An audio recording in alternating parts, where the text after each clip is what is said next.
मोहनलाल, घर से बाहर निकल। या तो मुझे मेरा कर्जा दे या फिर ये घर मुझे दे।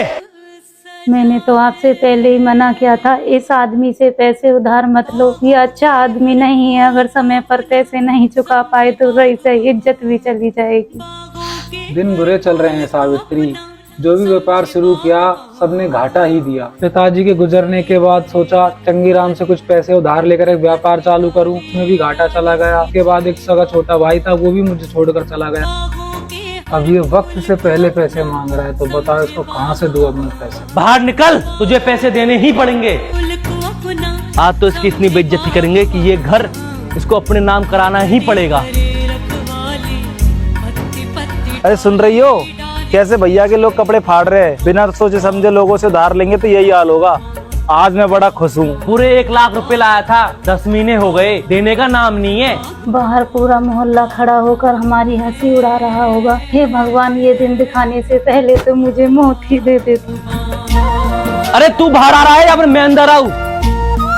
तू देखती जा आज क्या ड्रामा होता है। बड़े ही लाड साहब थे, मुझे थप्पड़ मारा था ना उन्होंने, तो आज उनके साथ में यही होगा।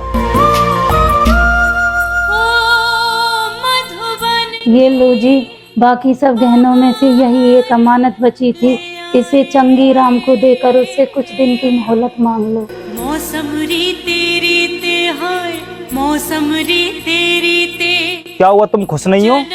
मूर्ख आदमी, बेइज्जती आपके पूरे खानदान की होगी। नहीं बल्कि हो रही है।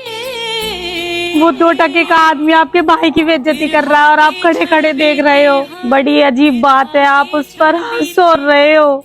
फिर से सजाए जब एक भाई की बेइज्जती होती है तो दूसरे भाई की भी इज्जत पर उतनी ही आंच आती है। जेठ जी ने उस दिन आप पर इसलिए हाथ उठाया था क्योंकि आप शराब पीकर मोहल्ले में हंगामा कर रहे थे।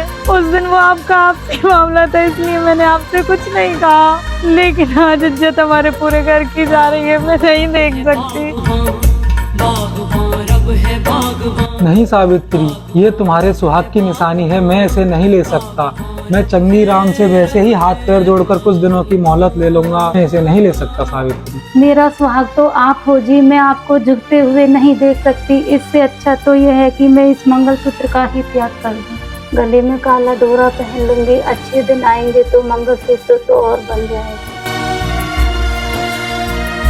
तुम ठीक कहती हो, मुझसे बहुत बड़ी गलती हुई है, लेकिन अब तुम ही बताओ क्या करना है। करना क्या है, आप भी एक लट उठा लो, मैं भी एक लट उठा लेती हूँ, देखते हैं वो कितने बड़े सूरमा है। चलो ठीक है, अलमारी में 1 लाख रुपए पड़े हैं, उन्हें भी लेकर चलो।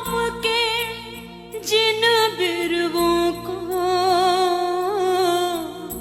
हमने दिखाई राह, आज पूरे पैसे चाहिए, मूल भी और ब्याज भी। उनके मन में तनिक नहीं पर। क्यों बे, इस तरह हमारे घर में क्यों आया तू? मैं तो अपनी वसूली लेने आया था। उधारी वसूल करने का ये कौन सा तरीका है? देखे बागवान पैसे नहीं मिल रहे तो पुलिस लेकर आ, कोर्ट में जा।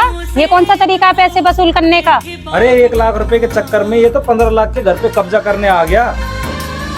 फिक्र मत कर सावित्री, अब भाई आ गया है, सब कुछ ठीक कर देगा। चलो जी, इसका हिसाब कर देते हैं।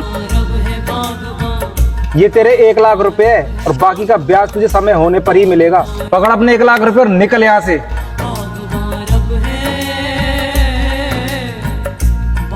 तेरा ये एहसान मैं जिंदगी भर नहीं भूलूंगा छोटे। मुझे माफ कर दो भैया, मुझे तो 3 साल पहले ही आ जाना चाहिए था जब आपका व्यापार डूब रहा था। मैं तो आज भी आपसे राजी नहीं था। अगर एहसान मानना है तो अपनी बहू का मानो, जिसने मुझे सोए हुए को जगाया। किसी ने ही मुझे बताया कि अकेले भाई की इज्जत नहीं, पूरे खानदान की इज्जत जा रही है। सोचे बागवान। बेटा, मैं तुम्हारे माता पिता को प्रणाम करता हूँ जो उन्होंने तुम्हें ऐसे संस्कार दिए। बागवान